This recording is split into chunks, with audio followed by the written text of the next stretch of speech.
Assalamualaikum warahmatullahi wabarakatuh. Saya Lulatika Aziza dari kelas 10 IPS 2 nomor absen 17. Di sini saya akan membacakan hasil penelitian yang telah saya lakukan mengenai virus corona. Salah satunya adalah dampak penyebarannya di Indonesia. Saya mulai. Dampak penyebaran virus corona di Indonesia sangatlah besar. Dapat dirasakan dari segala aspek kehidupan, baik dari segi kualitas udara, ekonomi, pemerintahan, keagamaan, pendidikan, bahkan aspek-aspek yang lain yang menjadi sendi kehidupan bangsa Indonesia. Berikut uraian mengenai dampak virus corona di Indonesia. Yang pertama adalah kualitas udara. Sejak mewabahnya virus corona yang menggemparkan dunia, Indonesia menjadi salah satu negara terdampak dari penyebaran virus ini. Seperti yang kita ketahui, virus ini menyebar salah satunya melalui udara. Hal ini tentunya meresahkan warga masyarakat karena virus ini tidak terlihat atau kasat mata dan penularannya pun tidak terduga. Sehingga pemerintah mengambil tindakan tegas dalam diberlakukannya sistem lockdown. Tentunya, keputusan pemerintah ini menimbulkan pro dan kontra di mata masyarakat. Memang banyak dampak positif maupun negatif yang ditimbulkan dari sistem ini. Dampak negatifnya, segala aktivitas masyarakat yang di luar rumah harus tersendat. Dampak positifnya, masyarakat menjadi lebih dekat dengan keluarga dan dapat memutus penyebaran virus corona. Lebih menguntungkannya lagi bagi wilayah-wilayah yang padat penduduk seperti Jakarta, Surabaya, Yogyakarta, Bali, dan kota-kota yang serupa. Positifnya kualitas udara di sana membaik karena biasanya dipenuhi dengan kendaraan bermotor yang menimbulkan asap kendaraan. Industri yang berkembang di kota-kota ini juga menyebabkan polusi yang tidak kalah membahayakan dari berbagai aktivitas kota yang dilakukan. Dengan diberlakukannya sistem ini, banyak kota besar yang mengalami perbaikan kualitas udara. Kemudian, dampak yang kedua yaitu dari segi ekonomi. Penyebaran virus corona berdampak pada perekonomian Indonesia. Setelah diberlakukannya sistem lockdown, Menteri Keuangan Sri Mulyani Indrawati menilai langkah tersebut bisa membuat laju pertumbuhan perekonomian semakin berat. Pasalnya, dengan keputusan self-distancing yang kadar pembatasan pergerakan masyarakat akibat virus corona lebih rendah, tingkat konsumsi masyarakat bisa turun tajam. Bila tingkat konsumsi berkurang, maka pertumbuhan ekonomi pun akan mulai berguguran. Maklum saja, perekonomian nasional sangat bergantung pada laju konsumsi masyarakat yang kini jumlahnya 260 juta jiwa.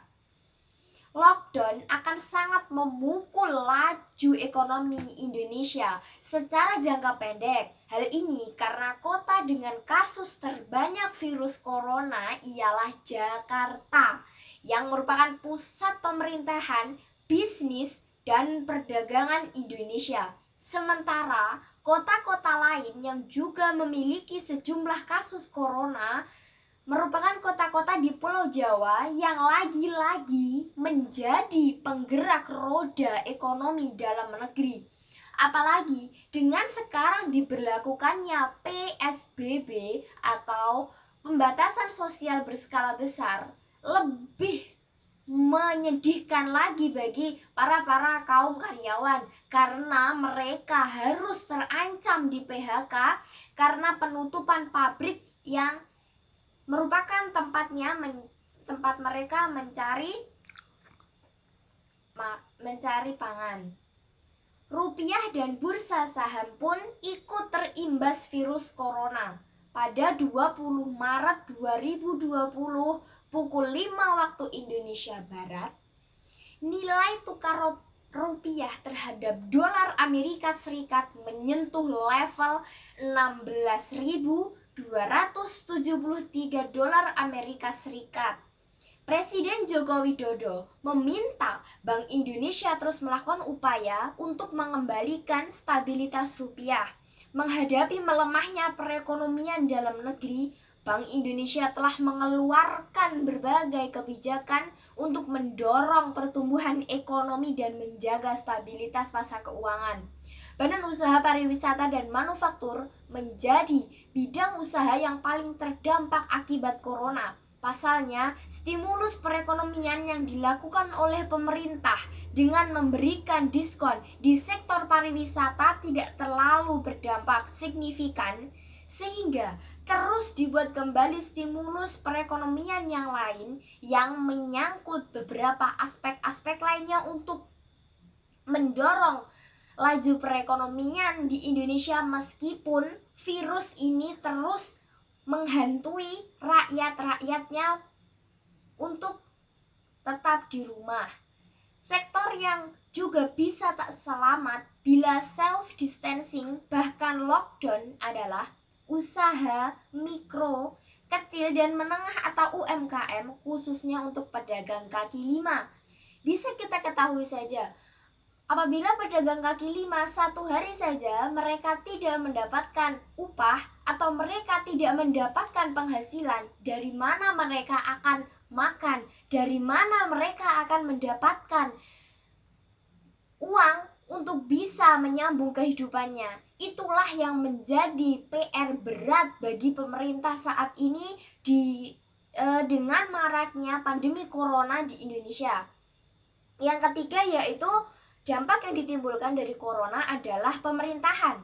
Menghadapi pandemi corona yang terus meluas, awalnya bisa dikatakan Indonesia tidak begitu menanggapinya. Tidak seperti negara-negara lain, pemerintah pusat hanya melarang pendatang dari Cina yang masuk maupun transit ke Indonesia, serta melarang sementara WNI yang tinggal di Cina untuk masuk ke Indonesia dan tanpa ikut-ikutan memberlakukan kebijakan darurat seperti negara-negara lain. Indonesia ingin memprioritaskan dampak terburuk akibat virus ini terhadap pemasukan negara, yang mana negara akan kehilangan potensi devisa wisata kurang lebih 54,63 triliun rupiah. Guna mencegah hal itu, negara segera memberlakukan kebijakan pemotongan harga tiket pesawat sebesar 50% untuk beberapa daerah destinasi andalan. Kebijakan ini banyak mendapatkan kritik karena dinilai tidak mementingkan keamanan negara dari wabah virus tersebut, tapi malah memilih untuk mengamankan pemasukan negara. Kemudian, tak selang waktu lama, banyak penduduk Indonesia yang terancam positif corona. Maka muncullah kepanikan di masyarakat. Masyarakat berlomba-lomba mendapatkan kebutuhan seperti masker dan hand sanitizer yang dianggap dapat mengantisipasi virus ini. Akibatnya, banyak toko-toko kesehatan atau apotek yang kehabisan stok masker dan hand sanitizer, sehingga memunculkan spekulasi bahwa ada oknum-oknum penimbun masker dan hand sanitizer. Melihat hal ini, pemerintah pun beraksi akan memberlakukan hukum bagi siapa saja yang mencoba untuk memberikan hukuman bagi penimbun barang-barang tersebut. Kepanikan pun masih terus berlanjut. Masyarakat menuntut pemerintah pusat agar segera memberlakukan lockdown, mengingat korban corona makin bertambah di negeri ini. Namun, ironinya, pemerintah tidak mengiyakan tuntutan tersebut. Pasalnya, pemerintah beranggapan bahwa lockdown bukanlah sebuah pilihan.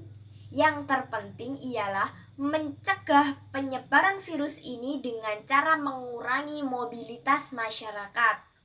Semakin hari, kasus penyebaran corona semakin berkembang. Tentunya hal ini semakin membuat pening bagi pemerintah baik pemerintah pusat maupun pemerintah daerah, sehingga tidak ada pilihan lain untuk pemerintah memutus rantai penyebarannya. Dan akhirnya pun muncul kebijakan untuk diberlakukannya lockdown oleh pemerintah. Nah, memasuki dampak yang keempat, yaitu dampak yang ditimbulkan dari corona berupa dari bidang keagamaan.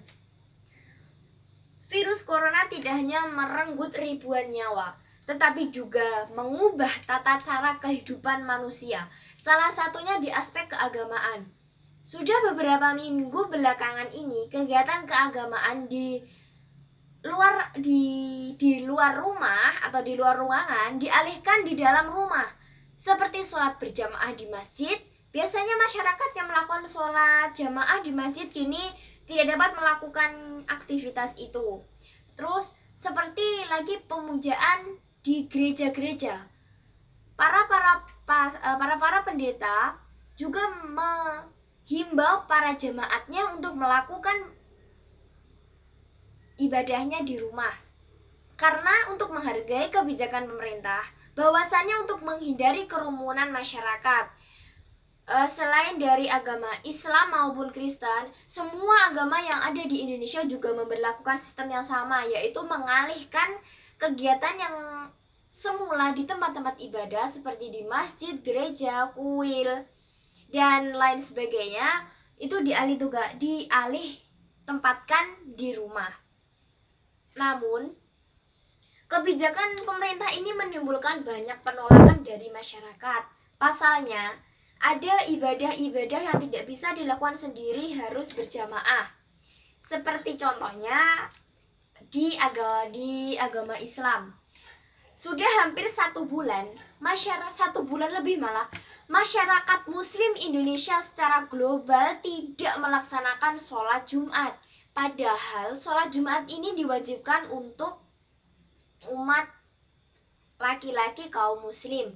Ya, kita doakan saja semoga virus corona ini segera menghilang. Mengingatkan sebentar lagi akan datang bulan suci Ramadan. Bagaimana kalau nanti ibadah kita juga dibatasi untuk di rumah, untuk melaksanakan tarawih di rumah, untuk melaksanakan Idul Fitri di rumah. Semoga saja virus corona cepat hilang agar semua aktivitas kita di luar rumah kembali berjalan seperti semula, dan tidak ada yang merasa bahwa kita dikungkung di dalam rumah.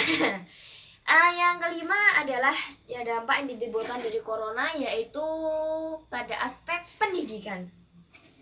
Penyebaran virus ini tentunya menjadi perhatian yang serius di kalangan masyarakat, khususnya kalangan pelajar, guru, menteri pendidikan, dan staf-staf lain yang berkontribusi di bidang pendidikan. Pasalnya, penyebaran virus ini tentu merasakan keberlangsungan berbagai kegiatan di dunia pendidikan.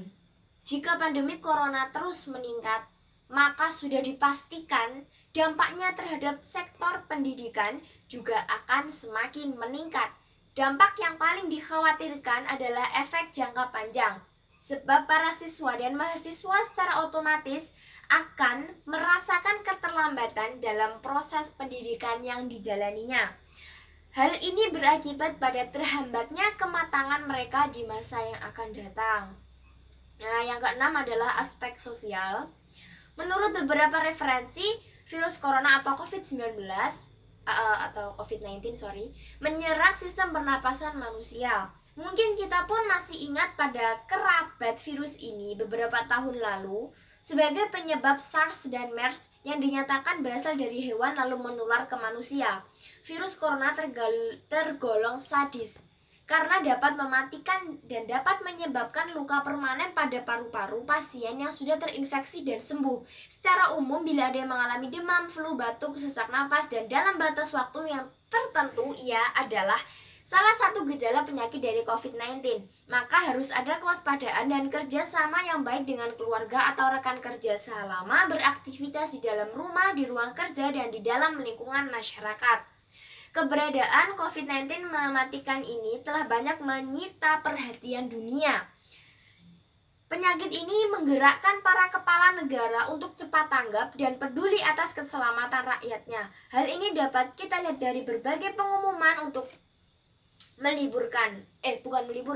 untuk melaksanakan belajar di rumah, kerja dari rumah, dan beraktivitas dari rumah.